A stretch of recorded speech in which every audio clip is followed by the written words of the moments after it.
Hey, this is Stu Schaefer, and I'm about to explain why women can't lose weight in menopause. This would also include perimenopause and postmenopause.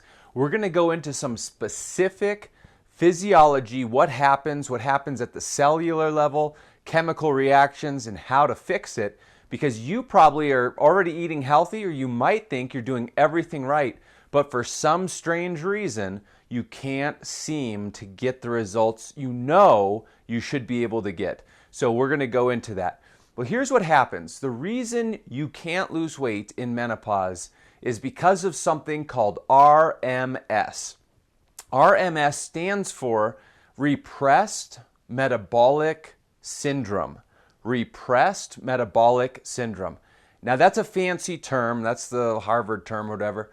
All that means is your body is now storing fat whenever you eat.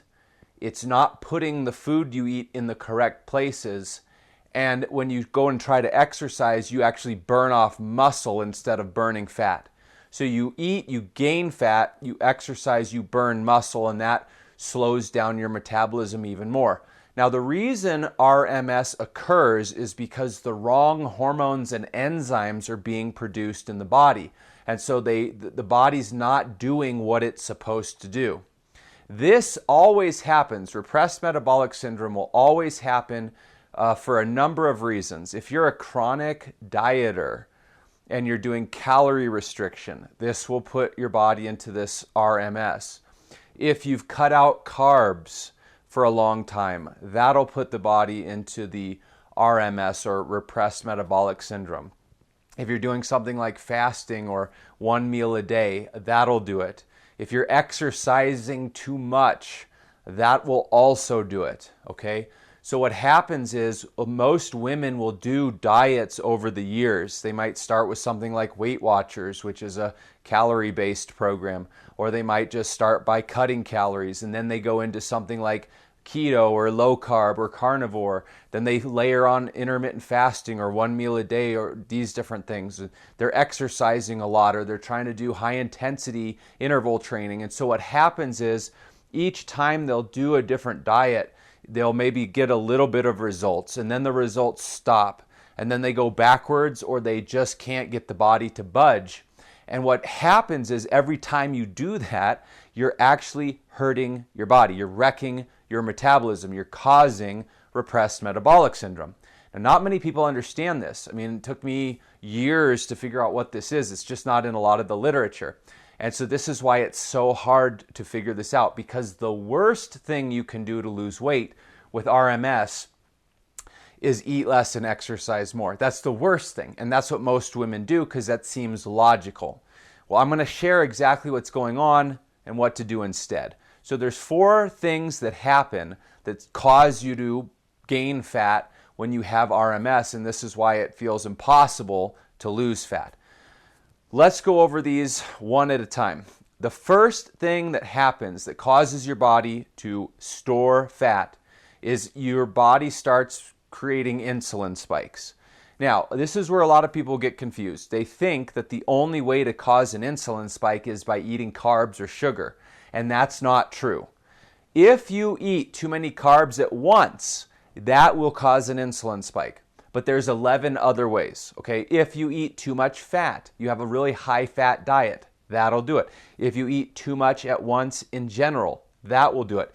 If you don't combine the right foods at each meal, that will do it. If you eat the wrong type of food at the wrong time of day, that will do it.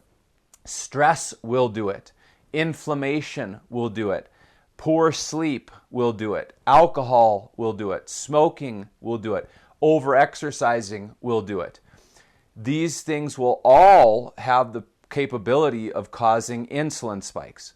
When you hit perimenopause, menopause, and postmenopause, your body gets more sensitive to these things. So let's say you're doing a low-carb diet, you're intermittent fasting, over-exercising, so your sleep isn't even that great. Maybe now you've developed gut issues, so you have inflammation in the body, and you have 5 or 6 different things that are causing insulin spikes. Well, that'll make it pretty much impossible to lose fat. Even though you're not eating carbs, you're causing these insulin spikes through other ways. Stress can cause insulin spikes. So if you're not eating carbs and that's really stressful on the body, it can still cause insulin spikes. This is why a lot of women will do low carb diets and still gain weight. They'll do low calorie diets and still gain weight because their body's under so much stress, and then they blame their hormones. It's really not, like, technically insulin is a hormone, but it's not your other hormones.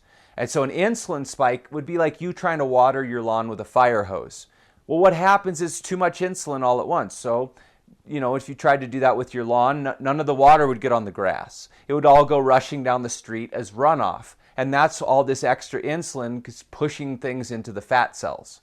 Okay, it should be putting it in your muscles and liver, but because there's so much, it puts it in your fat cells. So what happens is you need to not eat too much at once, not eat too much of anything at once. So your meals need to be smaller. You need to make sure you balance the meals correctly by combining the right foods at each meal. This is going to be different for everyone. Depends on your body fat percent, depends on your age, it depends on what your goals are. Are you trying to lose 10 pounds? Or do you need to lose 80 pounds? Are you insulin resistant? Do you have food sensitivities? Do you have inflammation or gut issues that you need to work around? That's going to determine what foods you need to eat and how to combine them to start causing the right chemical reactions. But number one is, if you're causing insulin spikes, that will absolutely be one reason your body won't drop fat or you can't lose weight. Let's look at the second thing that happens with RMS, and that is your muscles versus your fat cells. So if you eat incorrectly, one of the reasons your body will store fat is that it's trained. Your body has a system.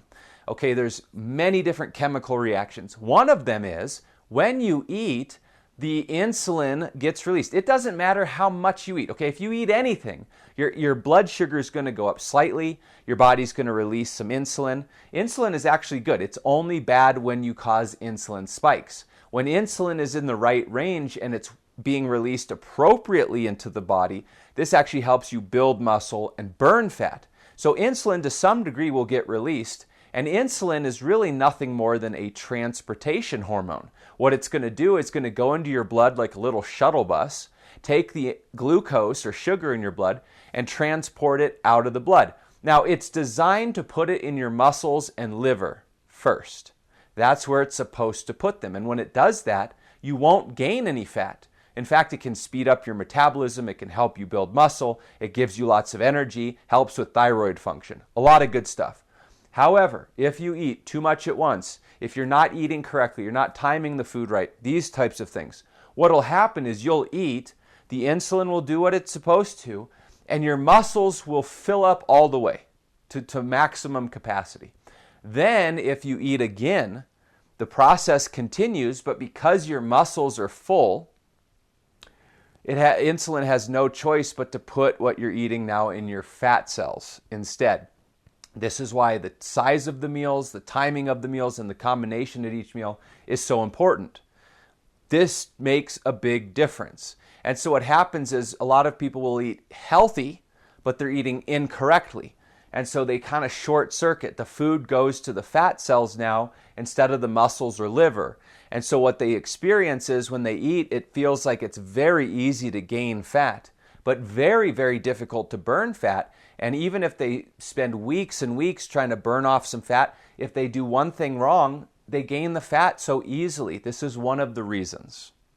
Let's look at the third part of repressed metabolic syndrome, or RMS, and that is if you're insulin resistant, this will also cause you to store fat.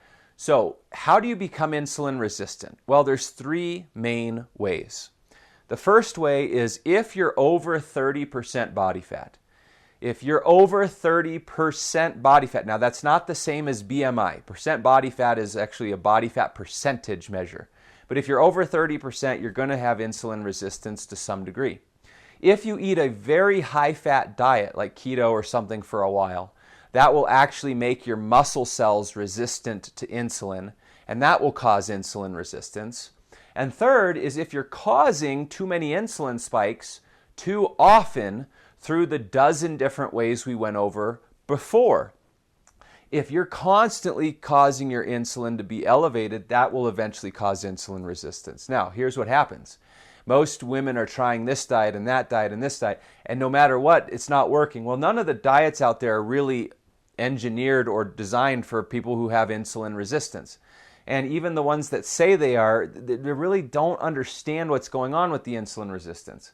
Insulin resistance is fine. You can reverse it, and you can still lose weight and burn off body fat if you have it. But it does change the rules of the game. You have to do things differently. And so what that means is the typical stuff out there is not going to work. It's just either you're not going to get results or you're going to make things worse. And especially if you have the RMS and you're trying to eat less, exercise more, that's going to stunt or repress your metabolism even further. You have to eat, but you have to know how to eat so that you can reverse this. Now, you still should eat carbs even if you have insulin resistance, but the types of carbs change. The amounts of carbs at each meal would change, the timing, the specific combinations with different types of either proteins or fats, the types of fats you get would all have to be a little bit more specific to handle that insulin resistance.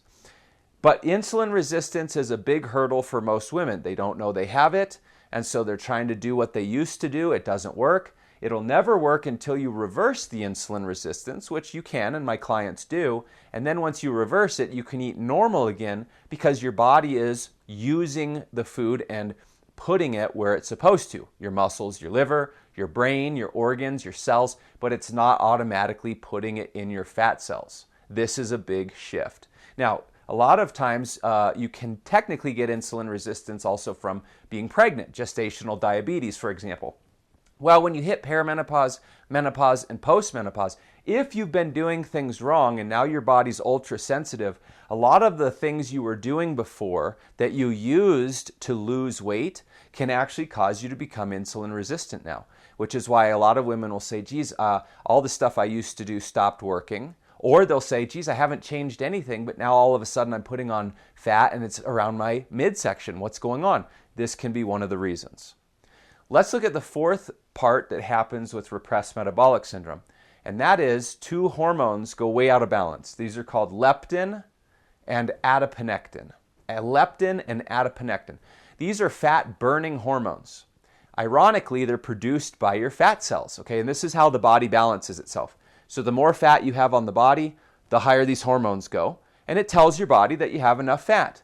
And then what happens, your body starts burning more fat, speeds up the metabolism, and it stops storing fat because it knows it has enough. Well, if these hormones aren't getting delivered or signaling properly, even though you're gaining body fat, the body still thinks you don't have enough fat. So it thinks you need more. So it's going to store fat and slow down the metabolism. Now, ironically enough, one of the key ingredients to make these hormones signal properly is carbohydrates. So women who have done a very low carb diet for a long time will often find that these are not signaling correctly, and this short circuits their weight loss.